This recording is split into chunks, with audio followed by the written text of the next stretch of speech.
Hello Brick Fanatics! What might LEGO The Simpsons look like in 2025?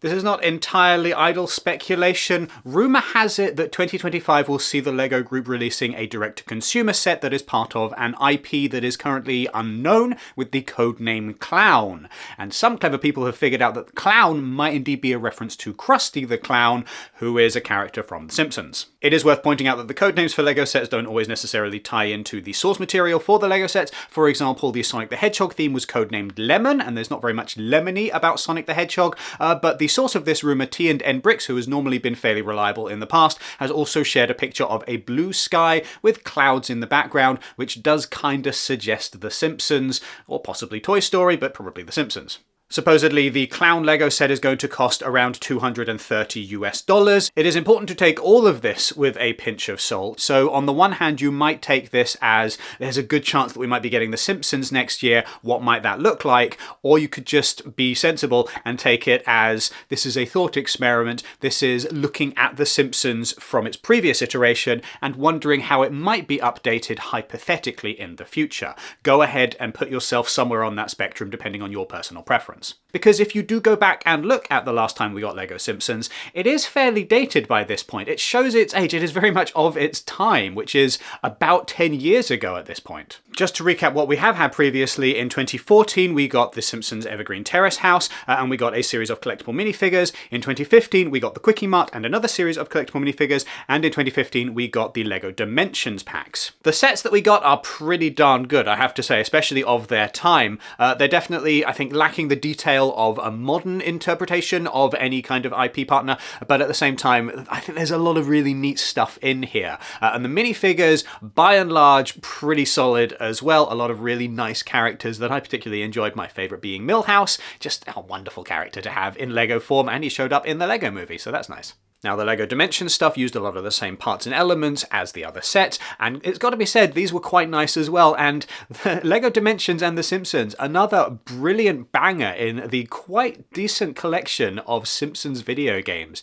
You wouldn't think that a cartoon series like this would have this many really cool games, and yet The Simpsons just continues to deliver to this day. But okay, it's been a decade at this point since we last had the Quickie Mart and the Series 2 of the collectible minifigures and everything else like that. What could we possibly get that would be different in 2025? The use of the code word clown has people thinking Krusty Burger, and that's entirely possible. That would be a pretty nice set to have, and something that we tend to get, I guess, every now and then you get a burger shop, mostly in LEGO Friends, occasionally in LEGO City, but something that we don't normally have on a larger scale, and something that is more 18 plus or adult oriented. Adult oriented feels like the wrong phrasing there, but you get my point.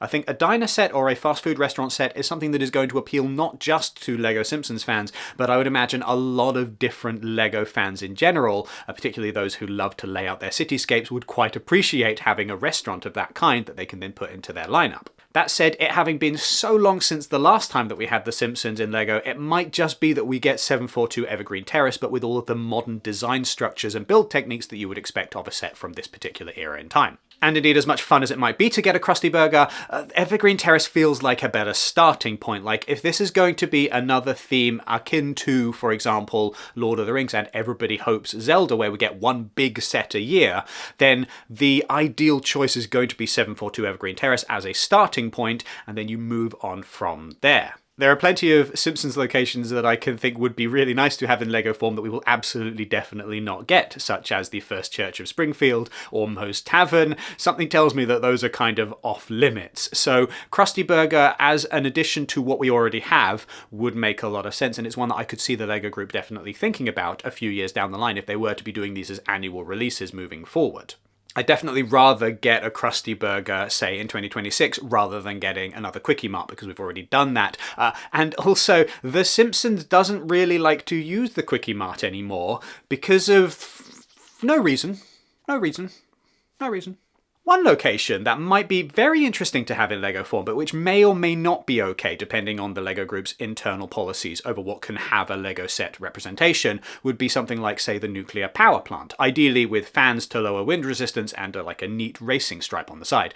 But the LEGO Group tends to be cagey about certain types of fuels, and sometimes is very enthusiastic about green and renewable fuels, and definitely less enthusiastic about old-fashioned fossil fuels, just ignoring the fact that all LEGO is made of fossil fuel material anyway, but that's beside the point. The point is, instead, the LEGO Group may find nuclear power to be a little bit of a hot topic and just a little bit too controversial to explore in LEGO form, even though the nuclear power plant definitely appeared inside the LEGO Dimensions video game. I'd be very interested to see if the LEGO Group will be willing to do a nuclear power plant set. I don't know, maybe that's something to explore with a LEGO Ideas project. But the thing about The Simpsons is there are so many locations that are fundamentally fairly mundane, but just have that Simpsons spark of joy and whimsy to them, which work perfectly in LEGO form. And it would be wonderful to see something that we haven't had before, because a lot of the places that are very important to The Simpsons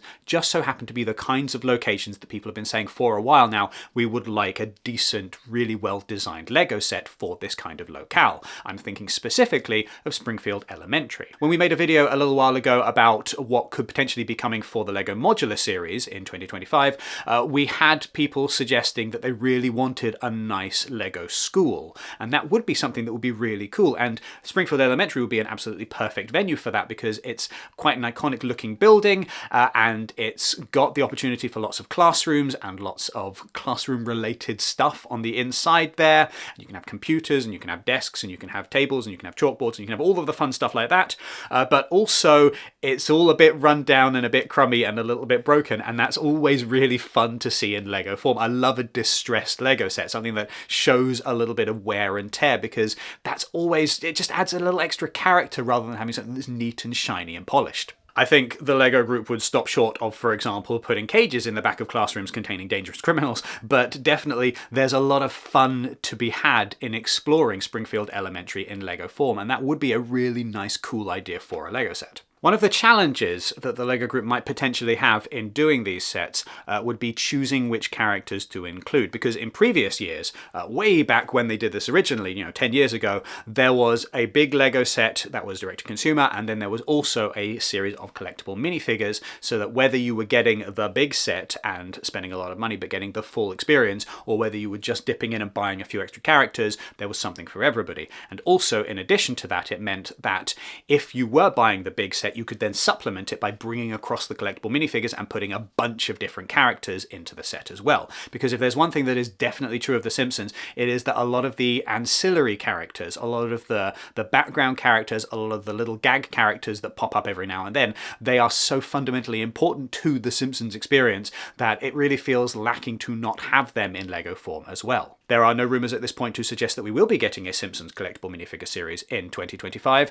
I would be a little bit disappointed if we did, honestly, because as much as I love The Simpsons and LEGO Simpsons, I'd quite like to see the LEGO Group try a different IP partner if there is to be something branded in 2025, something that we've not had before and something that gives us a variety of different characters. It's interesting to look, though, at how the LEGO Group has been approaching these collectible minifigures in recent years, where I think the Muppets was the last big major collectible minifigure series that we had that used entirely custom molded head elements for every single character. Those have proven controversial anyway, and while I personally adore them and think that, for example, having a Lego Kermit head is just one of the coolest joys of modern life, I think a lot of people otherwise have been just a little bit down on the idea of there being essentially just one-use elements that are more toy-like than traditionally Lego system-like. They don't have that reusability. They just feel like one big chunk of plastic rather than giving us an actual Lego treatment for some of the characters.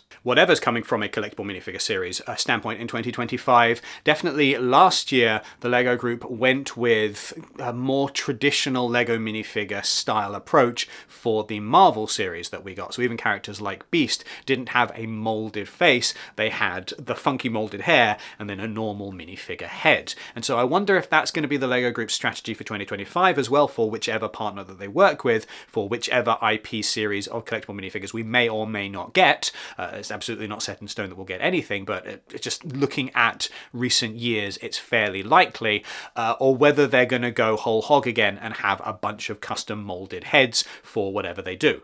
Assuming, though, that the LEGO Group doesn't want to do a collectible minifigure series alongside whatever Simpsons set may or may not be coming next year, I would imagine that the minifigures that go into this box are going to have to be restricted mostly to the core family of the Simpsons characters. Because you can't really refresh a theme after all of this time and not have Homer and Marge and Maggie and Bart and Lisa. Definitely those 5 characters need to be in the box. If you look at The Lord of the Rings and how The Lord of the Rings was refreshed, we got Frodo and Sam and Merry and Pippin and Gimli and, oh no, I'm testing myself now, Orlando Bloom and Viggo Mortensen. Why have I forgotten the names of these characters? Strider. No, wait, Aragorn. Legolas! How could I forget Legolas? He's literally got Lego in his name. And Gimli. And Gloin? Gloin? Was that the one that was in this set for no particular reason? Or no, wait, it wasn't Gloin, but maybe it was? I don't know. Anyway, the point is we got the Fellowship. Oh, and Gandalf as well. Gandalf. We got the Fellowship in that box because you needed to have the Fellowship in a refreshing of Lord of the Rings. And they even got Bilbo in there because of the location that they had picked. It was very convenient for them. Like, they went nuts with those minifigures. They just threw in as many as they possibly could. And then even when they did not the Tower of Orthanc, my brain is struggling with Lord of the Rings names at the moment.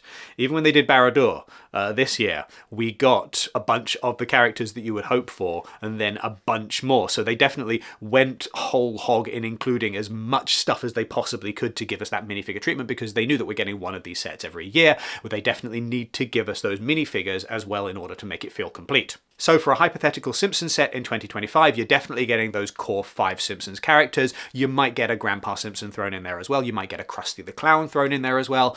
You might get 1 or 2 others. But I imagine that the LEGO Group is going to be trying to give us as much coverage as possible without having to refresh and remake all of the molds that they had previously. I'd be surprised if we got a lot of new characters that we haven't had in some form in the past, because I feel like those 2 collectible minifigure series that we had for The Simpsons in the past kind of covered most bases in terms of the big, iconic, most recognizable Simpsons characters. I know that your particular favorite character didn't make the cut and that you're very upset about that. You can go ahead and let me know that in the comments. I'm just saying, like, for most people, they covered all of the broadest, most common characters that people are going to recognize. I mean, I'm right there with you. I'd love a Lego Bumblebee man, but I'm not crossing my fingers. Now, just really quick, it's time to talk about this video's sponsor, Mr. Plow. Mr. Plow, that's his name. That name again, it's Mr. Plow. This is not a real sponsorship, I'm doing a joke. What's really going to make a LEGO Simpsons set in 2025 stand out, though, and feel like it is something that is more than what we have had before, is an updated approach to the design of the building. And whichever building it may or may not be, whether it is Evergreen Terrace or whether it is a Krusty Burger or a school or a power plant or Moe's Tavern, probably not, it's going to come down to the level of detail and the level of complex and interesting and engaging builds that can be done with this set. I don't mean to say that the previous Evergreen Terrace was in any way lacking anything. I maintain that that is a really nice set which to this day holds up as being really cool. It's just it's very much of its time in terms of how it was designed and how much space there is inside, how much detail has been given to it, and how much stuff the LEGO Group has put into that set. At the time, in 2014, it was still fairly rare for the LEGO Group to go all in and make a very large, very detailed set for an adult market. And in the years since the original Evergreen Terrace, we have seen the LEGO Group expand their number of larger sets and really play with how much they can get into these things and how complicated and how interesting and how detailed they can make these sets. Nowadays, when we get a LEGO building that is based on an outside intellectual property, we see a lot more detail in there, a lot more small elements that build up to create a greater sense of atmosphere, I suppose you could say. I'm thinking specifically of a set like Snow White and the Seven Dwarfs, which is similarly based on a cartoon, and the LEGO Group went and looked at all of the background paintings and all of the source material that they had there, and they put as much of that fun and charm and whimsy and all of the little details and the little references that they could possibly squeeze into this LEGO set in order to make something that feels like it's just brimming with character. And that can definitely be done with The Simpsons in a similar way. Now, The Simpsons is made for television, and that does mean that the budget is smaller for the backgrounds and they need to make more background images per week, so things are a lot simpler and there's a lot less of that detail. But in translating that into Lego form, there is still a lot of room to, for example, modularize things, by which I don't necessarily mean put Technic pins in the sides of the building, but I mean bring that level of detail and those kinds of build techniques that we see with a modular building into a Lego set which is based on The Simpsons. Like, there's still plenty of room, even if there's not the same level of detail in the actual drawings, to add in all kinds of references and hints and Easter eggs and things that we've had from, 3-4 decades of Simpsons at this point. But really, what I think is going to make something like this stand apart from a previous Evergreen Terrace or a previous LEGO Simpsons set would be if they go with the same kind of approach that we've seen for something like the X Mansion, or for something like the Botanical Garden, or something like even just the A-frame cabin or the lighthouse that we've had, where they allow for things to have a bit more of that modular flavor in terms of how much detail they put into the building itself and the construction of the set. We could have it, for example, on a 32 by 32 base plate, or perhaps a 32 by 32 base plate and then a 16 by 32 base plate on the side in order to make it wide enough. Because for a while there, the LEGO group kind of shied away from using base plates, and now base plates are definitely back in fashion. We see these with a bunch of different sets. So it's definitely time for that format to be explored in The Simpsons, I would say. We could have the modular design of each floor of the building opening up. So you could have, the attic up the top as one floor filled with boxes of Homer Simpson's unsold autobiography, for example, and then you could put Hugo in there if you really wanted to, but maybe that's something that the LEGO fans will have to add in themselves with an additional Bart Simpson minifigure. Then you go down a layer and you've got the bedrooms with a little bit more detail, a little bit more space, and a few more little Easter eggs and nods and winks than we got in the previous Evergreen Terrace set. Maybe a fireplace in Homer and Marge's bedroom, for example. That'd be fun. Maybe some bite marks on the wall where Rat Boy has been chewing on things. And then you go down another layer and you've got the living room, you've got the kitchen, you've got the dining room, you've got the rumpus room, which is sometimes there depending on whether or not the writers need it. And then you could even go down another layer below that and do the basement. I think that might be pushing things a little bit, especially if this is supposed to be on display alongside a bunch of other similar buildings. It does feel a little bit Gringotts to go too far underground, but there's definitely room to approach this more like a modular building than the previous version of this set. Not necessarily modular compatible in all aspects, but if they did it at that scale and if they did it with the right level of detail and enough of the kind of references that people would want to see in this kind of set, then I feel like the LEGO group could create a version of Evergreen Terrace that would stand alone as something that is not just something that new LEGO Simpsons fans would be excited to pick up, people who didn't have the original Evergreen Terrace, but something that would be enough of a different set that people who have the original one from 2014 would say, yeah, I'm alright with getting another one of those. I personally think that as the LEGO group has seen how popular this particular style of doing buildings has become, they are looking for opportunities to bring that kind of detail and that kind of just extra oomph to these LEGO sets, where previously they might not necessarily have considered making them quite as fancy or stand outish as they do now. And so I really have hope that 2025 will be the year, whether we get Simpsons or not, that we get a few more buildings that you look at and you say, that's really nice. I like what they've done with that there. I like the way that they've put that staircase together. I like the way that they've built this window panel. I like all of these fun new building techniques. I feel like hopefully the LEGO group is going to push the boat out a little bit more and give us more things that are modular-like without necessarily having to be modular. But I've done an entire video on that you can have a look at, and you can tell me that I'm wrong in the comments on that one. For now, we're just talking about The Simpsons still. There is one other thing that I feel like does need to be addressed though, which is if we are getting a Simpsons set, there will be one very big difference to the last time we had The Simpsons in LEGO form, which is in the intervening years, The Simpsons, part of Fox, has been bought by Disney, which means that this would be the first LEGO Simpsons Disney set. And you know what that means? It's not gonna come cheap. So we have a rumoured price for this set already, $230 US. And that being the case, it does limit the size of the set potentially quite a lot, because if it's going to be around that $230 mark, it can't be massive and still get Disney that big cut that they want. And that is the real unfortunate thing about this situation. That yes, it would be lovely to have a multi-story modular-esque Simpsons house, but not at that price. That is too low for the kind of set that I'm thinking of here. The LEGO X Mansion, which has only just been revealed, has a $330 price tag. And that set, as mentioned, feels a little bit squished for the size of the building that it is trying to capture. Admittedly, the Simpsons house is significantly smaller than the Xavier Home for Gifted Youngsters, but that does limit the space that a Simpsons set can take up. That does limit the number of bricks and the ultimate footprint that a LEGO Simpsons set can have. Especially if you're talking about recreating a bunch of Simpsons head molds all over again.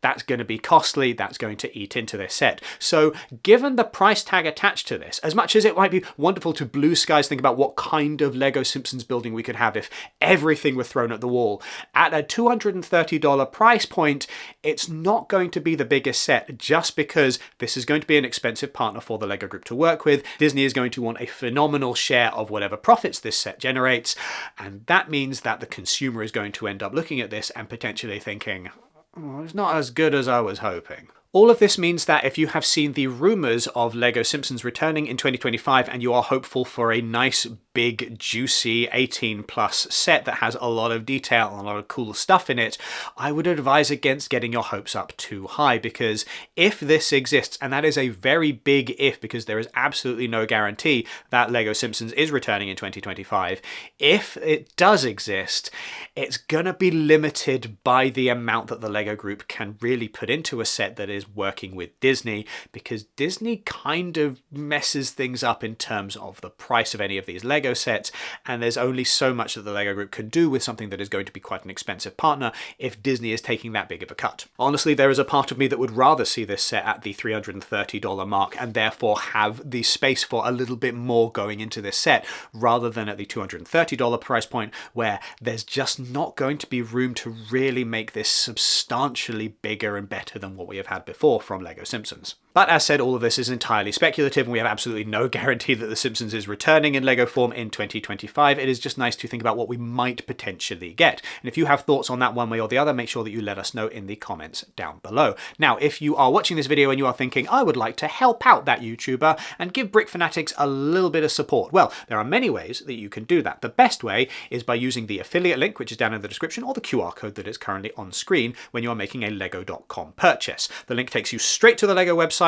You make a purchase through that link. It does not cost you a penny extra, but we get a little bit of the percentage of the sale. It helps to keep the lights on at Brick Fanatics, helps to keep us making videos, and helps to keep us making content on the website. You can also go to brickfanatics.com and check out all of our coverage there of all things LEGO 2025. You can sign up to our newsletter so that you never miss anything LEGO related ever again. Otherwise, you can do all of the regular YouTube things, and these do genuinely help out the channel. If you are not currently subscribed, please do hit that subscribe button. Hit the notification bell as well, and you can be the first one to know when we put out new videos. Otherwise, give this video a thumbs up, and otherwise just have a lovely day, and hopefully we'll see some LEGO Simpsons in 2025 if we are very, very lucky. Thanks for watching.